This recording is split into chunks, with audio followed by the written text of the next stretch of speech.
7:46 de la mañana y ya está con nosotros, tal y como habíamos acordado, la señora ministra de Educación, Maruja Gorday de Villalobos. Ministra, buenos días, bienvenida. Hola, buenos días, ¿cómo están todos? Una rica discusión. Flor, Gonzalo. Mal, ministra, mal. Cada vez que yo digo paro de los educadores, a mí me da no sé qué cosa.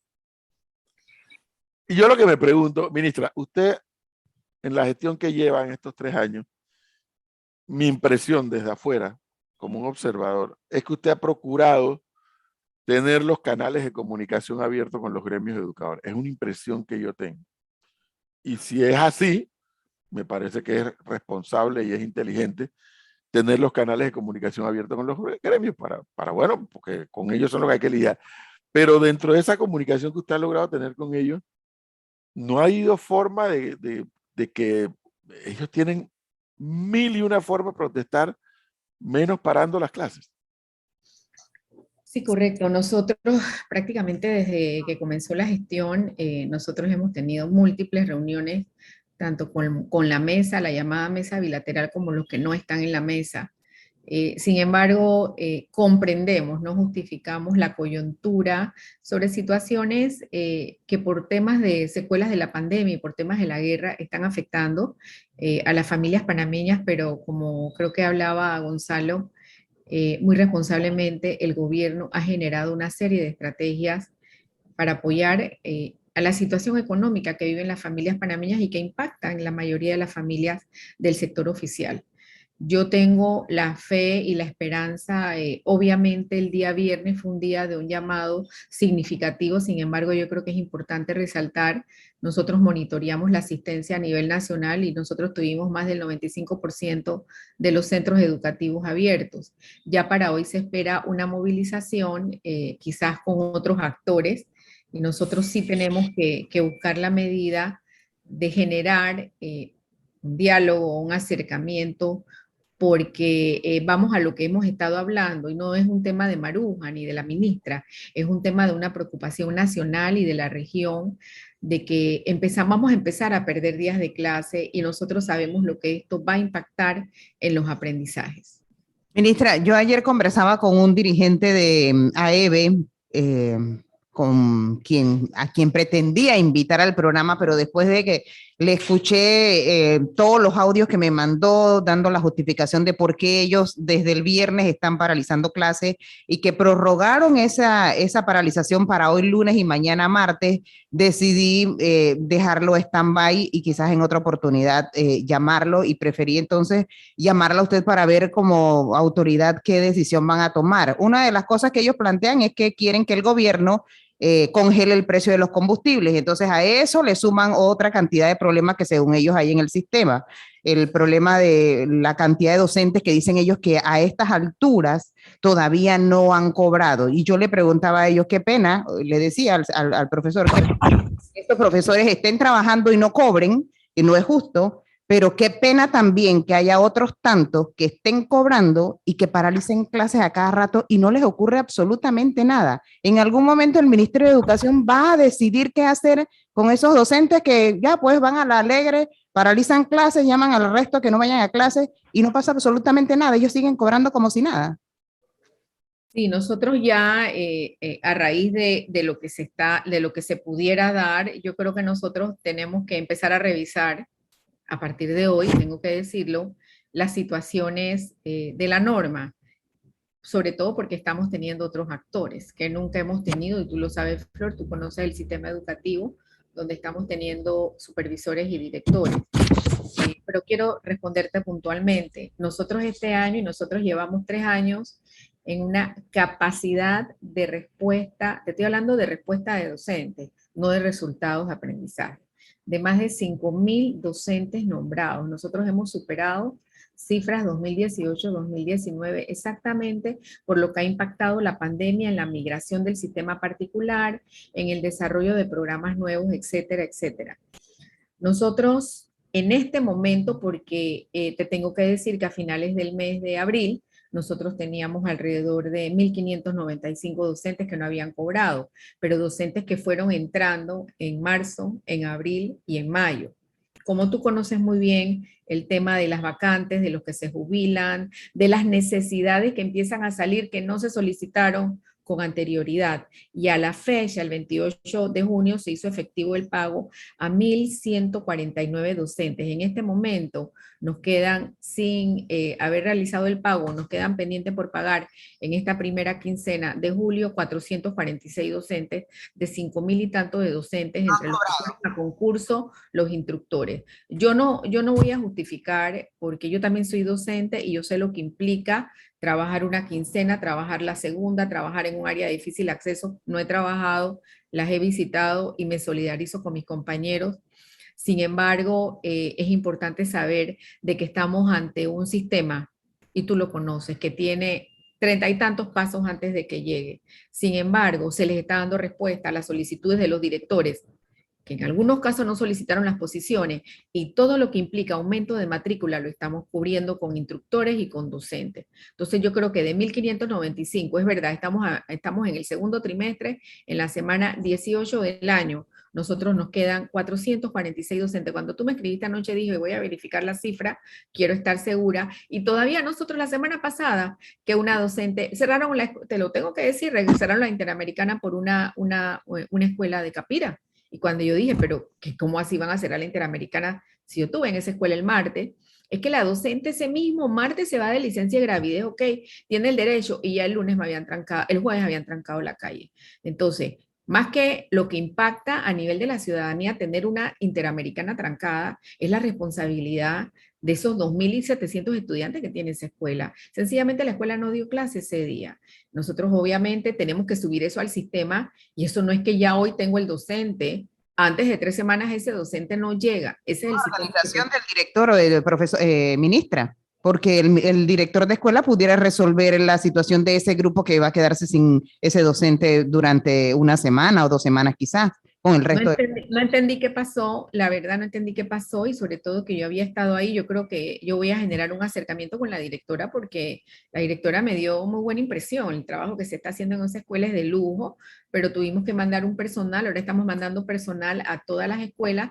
¿Por qué? Porque nosotros también no podemos hacernos la vista gorda de que sabemos que hay situaciones en el tema de infraestructura que estamos tratando de solucionar, pero no podemos, o sea, ahora mismo tenemos el equipo dividido en 30. ¿Qué va a pasar con los que siguen haciendo huelga y paralizando el sistema y cobran? Nosotros tenemos dos estrategias para el día de hoy: tener acercamiento con aquellos que van a manifestarse tempranamente y tener un acercamiento con el resto que no se está manifestando, que tiene algún interés en hablar en la tarde, que son otros sectores, independientemente de los sombreros que representen los grupos que representen. Estamos haciendo ese llamado a escuchar, inclusive con personas de la Secretaría de Energía, con personas vinculadas con presidencia. Dime, Gonzalo. Pero es que, a ver, esto sería un escándalo en un país en donde la educación es primordial. En Japón, en Singapur, en Dinamarca, en Noruega, en donde vemos que el Producto Interno Bruto basado en la educación es altísimo. Sería un escándalo. Y usted sabe, porque la ha escuchado, usted tiene una sensatez enorme. Y hay que ser sensatos en esta oportunidad. Congelar los precios del combustible es un error. Usted lo sabe, yo lo sé. La pregunta es, sabiendo que eso es un error, porque eso le va a costar y nos va a costar a todos plata al ciudadano, ¿ustedes cederán ante esa petición? No, es que primero esta es una decisión que se maneja a alto nivel, y yo estoy segura que con toda la información que nosotros tenemos de lo que implica una tarifa fija de impuestos de combustible para el país, que incluso no depende de nuestras decisiones como país, sino que inclusive vienen de condiciones internacionales para poder tener, en este caso, el petróleo y el combustible y todos sus derivados. Nosotros no podemos, ni Maruja Gorday, ni la ministra, ni nadie en este momento puede decir que eso se va a ceder o a negociar. Yo lo que sí pienso, y tengo que decirlo, Gonzalo, que nosotros si hay que establecer una instancia de trabajo para garantizar las clases la vamos a establecer. Lo que nosotros no podemos es desconocer lo que está sucediendo, porque lo que está sucediendo puede tener otros resultados, otras matices que en este momento no conocemos, y nosotros no podemos arriesgar a más de 900.000 estudiantes a volver a regresar a las casas. Y yo estoy segura, mira, yo me atrevo a asegurar de que muchos de ellos, dirigiendo no, tampoco quieren. Por eso es que yo te digo que vamos a tener el acercamiento. Hablaremos con, es más, ya Presidencia nos ha estado acompañando desde el jueves en reuniones que hemos tenido, en este caso tuvimos en el área de Chiriquí, y buscar los mecanismos de mediación. Las escuelas tienen que estar abiertas, ese será nuestro discurso, esa será nuestra prioridad, y obviamente el reto que tenemos en la recuperación, en la asistencia, en la caída de cobertura, en todo lo que impacta tener una escuela cerrada. Todos los países de la región, incluso la gran preocupación es, ellos pasaron por paros antes de abrir las escuelas, por las situaciones que hubo de conectividad, de no conectividad. Nuestros docentes se mantuvieron, nosotros sabemos las condiciones, pero no ahora en un retorno después de un trimestre de clase, y estamos, como quien dice, en el momento crucial del año lectivo, que es el trimestre donde ya pasas un proceso de adaptación, de nivelación, de muchas estrategias, y es el fuerte. Nosotros sabemos que ya a partir de octubre empieza la irregularidad en los lugares donde la lluvia no tiene clemencia, el tema de los graduandos, el tema de las fiestas patrias y todo lo que se va a revivir una vez retornados a la presencialidad. Por eso yo sigo con la esperanza de que esa comunicación, como dijo Flor y como dijo don Edwin al inicio, que hemos tenido con más de 23 gremios, que ahora incluye directores y supervisores, nos pueda llevar a un entendimiento hoy, y nosotros como autoridad disminuir las posibilidades, pero a gran escala, de poder tener un paro o una huelga general, donde ya están unidos otros sectores, obviamente en reclamaciones que se están haciendo por situaciones del impacto que ha tenido el COVID, la economía y la guerra. Que no se ve que se llegue a ese entendimiento, o sea, por todo y por nada, ellos siempre la única salida es huelga. A pesar de que tuvimos 2 años de pandemia que los muchachos no iban a la escuela. O sea, el punto sigue siendo huelga por uno o por otra cosa. Bueno, Ministra, yo creo que después del mediodía pudiéramos dar una aproximación de ese acercamiento. Yo haré el intento con mi equipo, con el equipo de Presidencia, y lo que no podemos nosotros es permitir, o sea, yo voy a hacer un comentario y quiero que se tome a bien. El país no puede permitir un subsidio más. Uno más. Nosotros sabemos los grandes esfuerzos que se están haciendo desde los presupuestos de todas las instituciones para poder aliviar la situación económica y generar paz social en el país. Ha sido nuestra forma de manejar la situación. Hay todo un impacto en la economía, hay un impacto sobre todo en las áreas de pobreza multidimensional, donde ya la situación impactó crudamente. Así que yo creo que lo que nosotros tendríamos que llegar es a una ruta de trabajo y un entendimiento. Yo no estoy autorizada para negociar nada, y si hay que formar parte de alguna instancia de trabajo, estaré ahí como siempre, pero también vamos a velar por ese buen aprovechamiento de esta semana escolar. Ministra, Dígame, usualmente cuando se llega a estas posiciones de presidente de la República o de ministro de Estado, colectiva o individualmente, usualmente hay una aspiración de lo que se llama dejar un legado, o sea, dejar una marca. Yo pasé por aquí y dejé una marca.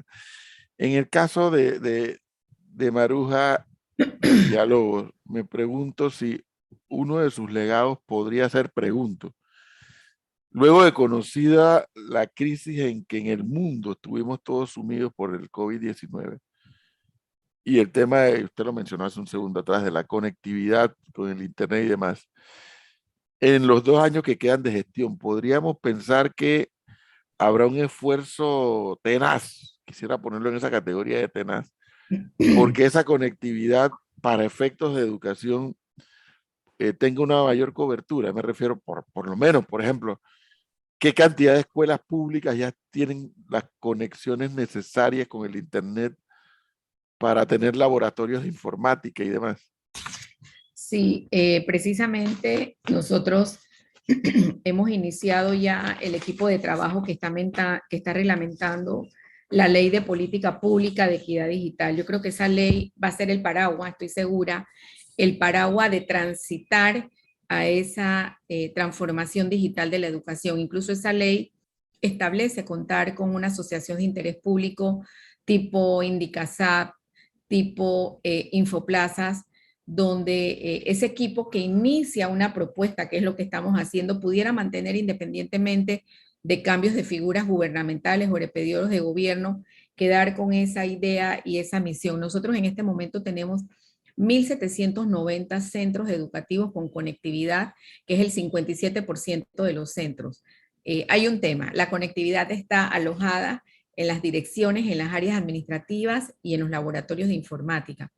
Queremos transitar a tener mayor capacidad de conectividad en los salones de clase, que el hecho de que el chico lleve un celular o lleve una tablet en las áreas donde se puede no implique una sanción disciplinaria porque es parte de una herramienta, claro, teniendo los controles de acceso restringido a las páginas que no se puede. Y ese 57% impacta alrededor de 660,000 estudiantes, por ahí va la cifra. Sin internet tenemos 1.312. Yo tengo que decirte que nosotros teníamos una aspiración de llegar quizás a un 90%, porque estamos hablando ya de las escuelas pequeñas, las escuelas multigrado, las telebásicas, que también requieren, pero hay una limitación del espectro. Sin embargo, nosotros aspiramos a llegar por lo menos a un 70% de conectividad, más todo lo que va a implicar esta operación. Este desarrollo de política de equidad digital va a estar acompañado de una operación financiera internacional. Nosotros dejaremos puestas las bases y las primeras acciones. Sin embargo, eso queda para desarrollarse. Yo voy a ser respetuosa. Nosotros estamos trabajando gratuitamente con los asesores del Plan Ceibal. Uruguay fue el único país que al día siguiente de la pandemia pudo conectar a los millones de estudiantes con equipo, con conectividad en casa y con tecnología. Y yo creo que no podemos dejar de soñar que eso lo vamos a hacer. Pero yo te quiero decir, nosotros estamos dejando un legado de esa gran cantidad de material que nuestros niños este año recibieron y que los papás no tuvieron que gastar en un libro de español, de matemática, de ciencias naturales y sociales, donde ya hemos podido incorporar otros elementos para fortalecer ese plan de estudio. Y aprovechando lo que hablaba Flor, yo creo que también es importante, y Flor que viene de historias de movimientos, de huelgas y todo lo demás, nosotros estamos ya en la fase final. Cuando digo la fase final es que logramos el consenso de aquello que se discutió en la huelga del 2014, que posteriormente se negoció en la huelga del 2017 gremial, donde ya hemos llegado a un consenso para la modificación del decreto 100. El decreto 100 establece las funciones del personal docente, maestros, directores, supervisores, profesores de educación premedia y media. Ese decreto data de 1947, 57, por ahí. Imagínense, nunca se modificó. ¿Por qué? Porque no es solamente las funciones, es la responsabilidad en el desempeño. Y el modelo H, que es el modelo de evaluación que data de toda la vida del Ministerio de Educación. Ese modelo se evalúa y no va a ser un modelo de que si hiciste bien la cartulina. Voy a poner un ejemplo. El tema es el desempeño que tuvo ese grupo tuyo en los aprendizajes, y eso fue parte de lo que se negoció cuando se estableció que el sistema debía mejorar con el CIMESE y con el PINCE, y estamos nosotros con este equipo de trabajo de la Dirección de Evaluación y Nacional logrando ese hito, porque es un hito. Entonces, ahí vamos, empujando, mediando y llegando a consenso también con los actores del sistema. Y finalmente, ministra, bueno, finalmente en esta oportunidad, porque tiene usted responsabilidades y nosotros también acá otros invitados, ¿tienen previsto ustedes construcción de algunas escuelas nuevas de aquí a lo que les falta de gestión? Yo tengo que ser bien honesta. Nosotros iniciamos prácticamente con más de 600 obras sin terminar, a 10%, a 5%, abandonadas, con una serie de situaciones propias de lo que implica la parte de infraestructura. Nosotros hemos entregado 155 proyectos, de las cuales en pandemia se entregó la mayoría por más de 235 millones, de las cuales se impactó 55 aulas rancho, escuelas rancho que impactan más de 140 aulas. Tenemos una gran deuda con el tema de aulas rancho. Nosotros hemos coordinado a alto nivel nosotros no podemos pensar en este momento con la crisis que tenemos en construcción de escuelas nuevas. Nosotros estamos entregando para fin de año, si Dios lo permite, una escuela nueva que no tiene nada que pedirle a una escuela del sector particular en Nuevo Emperador. Nosotros estamos entregando en Veracruz la escuela El Hijo de Carpintero. Estoy hablando de escuelas de 9, 10, 11 y 12 millones de balboas. Nosotros estamos entregando la escuela de Palmas Bella, la escuela Anastasia Mitre. Nosotros estamos entregando alrededor de quizás de aquí al fin de la gestión posiblemente 100 proyectos, yo calculo, entre remodelaciones y construcciones nuevas. En esta administración, en las giras de trabajo, durante las primeras 6 meses de gira, antes de la pandemia, se había adquirido el compromiso de 19 de construcciones de 19 centros educativos, las cuales iniciaron. Pero nosotros hablamos con los representantes de las escuelas, de las comunidades educativas, nosotros no estamos en la capacidad de esos proyectos macros. Sin embargo, hay escuelas que sí tenían asignado los FESES regionales para continuar proyectos, y proyectos que quedaron abandonados los estamos retomando. Pero decirte, vamos a construir una escuela nueva en tal región que tenga esta capacidad, nosotros tenemos que entregar un IPT Veragua, nosotros tenemos que entregar Altos de San Francisco, nosotros tenemos que entregar, o sea, de las que yo recuerdo, San Lorenzo, nosotros tenemos que ya adjudicar el tema de la Escuela República de Venezuela, tenemos que terminar el tema de la Escuela Miguel Alba. O sea, te estoy hablando que escuelas que van a dar respuesta a otra capacidad, quizás el doble de lo que tenían antes de iniciar. Así que yo no te pudiera hablar, yo te pudiera decir, me encantaría tener una escuela nueva en un área de Panamá Norte, pero ahí estamos ya finalizando la compra del antiguo Instituto Pedagógico en una operación con el Banco Interamericano y Crédito Público que va a albergar más de 1.500 estudiantes, de una escuela que prácticamente está bien conservada, así que les avisaremos para la inauguración. Yo creo que es un tema de recoger. Nosotros estamos ya, como te dije, en lo de la Escuela Venezuela, Instituto Bolívar, y si nosotros podemos generar ya las condiciones para que eso se culmine, estaríamos prácticamente completando. Me encantaría haber dicho en la administración de la ministra Maruja y el presidente Cortizo se construyeron 50 escuelas nuevas. No es la realidad, no es la realidad. No, la pregunta solamente la hacía porque me parece que es lo correcto. Además, primero terminar las obras que estaban andando y de una vez por todas salir de eso. Pero es que yo me quedé tan impactado con lo que usted nos dijo la semana pasada de que han habido escuelas donde ha habido que recortar las horas de español para poder abrirle el espacio a la informática y a algunas otras materias. Y yo le explicaba aquí a los oyentes que eso ocurre sobre todo en las escuelas donde el edificio se usa 2 veces y hasta 3 veces en algunos casos. El turno matutino, el turno vespertino y el turno hasta nocturno, si lo hay. Y entonces hay que andar arreando al estudiante, salga rápido, que viene el otro turno. Cuando lo ideal es que la escuela sea utilizada desde las 7 de la mañana hasta las 3 de la tarde, o hasta las 5 si hay actividades extracurriculares. Pero no ocurre porque hay todavía ese déficit de planteles educativos. Bueno, miren, ya la administración del presidente Cortizo y la ministra Maruja entran a su penúltimo año y una vez más no quedó resuelto el problema de las escuelas de Paitilla, donde esos muchachos, esas muchachas no viven ni cerca de ninguna de esas 3 escuelas. Todos los días, en la mañana, en la tarde y hasta en la noche, vemos esa cantidad de jóvenes caminando a las paradas de bus, a la parada del metro, y no se toma la decisión de una vez por todas de decir dónde viven.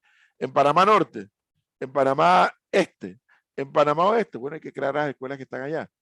Pero bueno, pasa otro gobierno más y las 3 escuelas siguen allí. Pero sí tengo que comentarle, don Edwin, que en el caso de las escuelas de Paitilla, y obviamente no es que es algo positivo, pero nos ayuda a esa descentralización exactamente. Nosotros estamos necesitando escuelas en el área de Tocumen. Ahí yo te diría que de las áreas especiales del país, no me gusta usar la palabra crítica, nosotros estaríamos necesitando en el área de Tocumen preescolares, CAIPI, escuelas secundarias. Sin embargo, nosotros ya hemos tenido una disminución de matrícula en las 3 escuelas. Nosotros nos encontramos con un Richard Neumann de 700 estudiantes, pero le estamos dando la sostenibilidad de la escuela porque ahí se están utilizando, ejemplo, el programa de aprendizaje acelerado. En un Remoncantera bajó la matrícula, sin embargo, la escuela sirvió, y tengo que reconocer el liderazgo del personal que está ahí, para dar respuesta a más de 900 estudiantes migrantes, que no había manera de tener cupo en otro lugar. Entonces yo creo que es un tema de ordenar. Cuando nosotros tengamos el Instituto Panamá Norte, Dios mediante, que es el que les hablé hace un rato, nosotros vamos a tener ahí alrededor de 1.500 estudiantes que no viajarán de Panamá Norte. En este momento, el primer ciclo Sandra Librada hace la extensión de tener una escuela media. Obviamente entramos físicamente en una construcción que no está terminada, que precisamente allá está el viceministro de Infraestructura, porque había una protesta por el tema de la empresa, la adenda, etcétera, la tercera ejecutor, todas las historias que tenemos con las empresas de infraestructura. Sin embargo, esa escuela ya en este momento tiene alrededor de 600 estudiantes en 10º grado que hubieran cruzado para el área de Paití, que los papás exactamente por el riesgo del área de Santa Librada nos solicitaron el año pasado y decidimos tomar el riesgo. Entonces yo creo que es un poquito generar esa planificación y ojalá nosotros podamos tener un sistema en línea que diga, yo vivo en Parque Lefebvre y me corresponde el Moscote, me corresponde el IPT Juan Díaz, Ernesto Telefebre, poniendo un ejemplo mío, pues. Y la idea es poder hacer eso. Sin embargo, yo creo que con estos proyectos, mira, el tema de la Escuela Nueva Emperador es una escuela nueva que resuelve 2.000 cupos en el área de Arraiján. 2.000 cupos. Ojalá entonces que los chicos lleguen, porque entonces también hay que trabajar ahora con los papás de que olvidémonos un poquito de aquellas escuelas tradicionales, más que hablar de insignes, y generar ese apoyo para que el chico se mantenga en su comunidad. Rápidamente, no puedo dejar por fuera el tema de la deserción escolar. Aparentemente en este periodo de pandemia creció. ¿Qué tanto creció? Sí, Flor, sabía que me ibas a hacer esa pregunta. Mira, nosotros, aquí tengo el indicador, no me gusta equivocarme en esas cifras. Nosotros en el año 2019 cerramos con 1.7 de deserción marcada entre 12 y 15 años. Ya está bajando un poco la de estudiantes graduando, sino que se nos concentra en ese rango de edad cuando los chicos pasan a premedia. Estamos hablando de 14.000, que es 1.7. En el 2020, obviamente, por haber tenido una extensión del año lectivo, yo tengo que decirlo, un sistema más flexible, que hasta allá tenemos que ir, estamos hablando de 1.4, 11.584 estudiantes. Sin embargo, ya en el cierre del 2021 nosotros nos disparamos a 1.9, estamos hablando de casi 16.000 estudiantes que representan nuestras cifras de país del 2018. De ahí las estrategias que estamos desarrollando y que esperemos poder tener una buena nota a fin de año del programa de aprendizaje acelerado, del PRISA, que es el programa de recuperación integral socioemocional. Si la parte emocional no está bien, lo demás vamos a como quien dice, hacerlo por gusto. Entonces, el tema de la red de retención y reinserción y los apoyos que se tienen que dar con todos los equipos psicopedagógicos. Quisiéramos tener más, sí, pero tenemos que trabajar y empezar a ver ya las alertas, y las alertas las vamos a tener, Flor, cuando ya el viernes sea el cierre de la subida de notas y nosotros podamos ver asistencia y podamos ver resultados de evaluación, que la evaluación va a ser cuantitativa, pero ya sabemos que hay que trabajar sobre indicadores muy puntuales de los objetivos de cada grado. Prestar atención a este tema. Pero muchísima atención, Flor. Muchísima. Y los informes de los organismos internacionales dicen que la diserción en los países se puede disparar hasta un 5 o 10%. Entonces, es preocupante. Es preocupante y sobre todo que nosotros teníamos ya por reportes una caída de cobertura a partir de los 15 años, donde la caída era significativa. Bueno, ministra, como siempre hay muchos temas para seguir hablando, pero usted también tiene otras obligaciones, acá nosotros también, así que más adelante podremos actualizar. ¿Cuándo termina el trimestre? Acaba de comenzar, ¿no?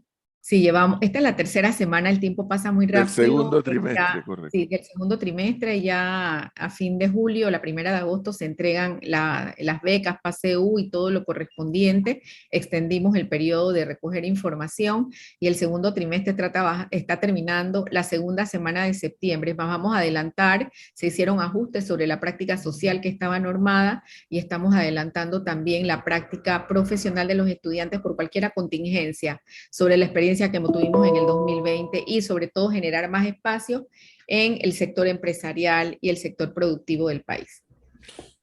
Lo preguntaba porque me imagino que cuando llegue, como usted acaba de decir, el final del segundo trimestre, segundo trimestre, correcto, ustedes van a tener una estadística mucho más acertada en cuanto a la deserción y los avances que hayan podido tener.